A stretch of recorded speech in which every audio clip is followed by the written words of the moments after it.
And this doesn't violate anybody's Second Amendment right. There's no violation of a Second Amendment right. We talk like there's no amendment that's absolute. When the amendment was passed, it didn't say anybody can own a gun and any kind of gun and any kind of weapon. You couldn't buy a cannon and when this amendment was passed. And so no reason why you should be able to buy certain assault weapons. I don't think any of that's right. Joining me now is my friend AWR Hawkins. He's, of course, the Second Amendment expert with Breitbart News. AWR, I want to own a cannon. Could I have owned a cannon back then? Sure, you can own a cannon now. So, I mean, yeah, you can own a cannon back then. You know, and this doesn't matter. I really never talk about this, Jesse, but it's important. I have a PhD in military history, and I did a lot of time studying the founders and the founding documents. To my knowledge, there was absolutely no ban tied to the passage of the Second Amendment in 1791. There was no ban associated with that on the purchase of cannons. And so that is the weirdest hill to take a stand on imaginable to me. I don't know where he got this, why he got it, but it's crazy talk.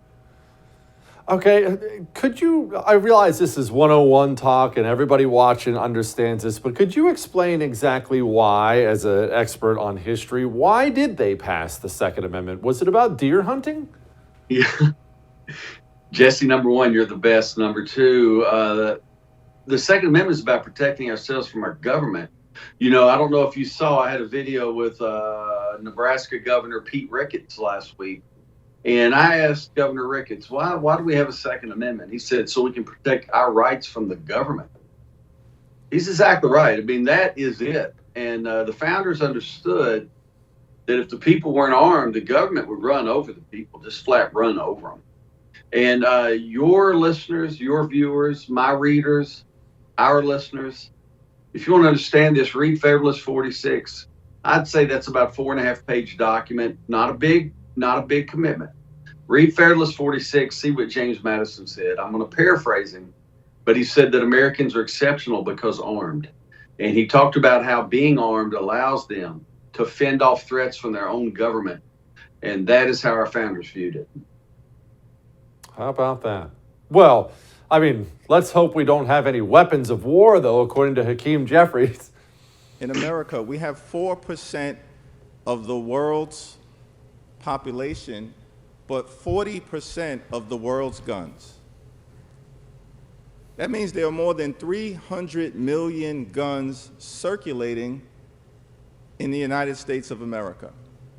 And many of those guns, such as the one used to strike down two heroes, Detective Rivera and Detective Mora, are weapons of war. They're not used to hunt deer, they're used to hunt human beings. Man, America's awesome. Anyway, is a Glock a weapon of war, AWR? No, you know it's not. I do too. But I'll tell you, one thing I'm happy he's wrong about. There are 430 million plus guns in circulation, not 300. Don't undercut us. We're better than that. We wrote last year at Breitbart, 432 million guns in circulation in the last 25 years alone. That's what records show. So we're way better than 300 million guns. Let's not put ourselves down. I want to make that point. Glock is not a weapon of war. I'll tell you what it is, though. Probably, arguably, one of the most go-to concealed carry guns, one of the greatest concealed carry guns for self-defense in our nation's history. The Glock 19 changed the world. When it came out in the 1980s, everybody griped about the plastic gun, and now look at what police carry. They're all carrying a 19 or a 17, and as of late, a lot are carrying Sig Sauers, great guns too. But these are not weapons of war. They're weapons of self-defense. Hey, thanks so much for watching the first on YouTube. If you liked what you saw, go ahead and like and subscribe. You heard me. Like it, subscribe. You'll get a lot more of it and a lot more of me.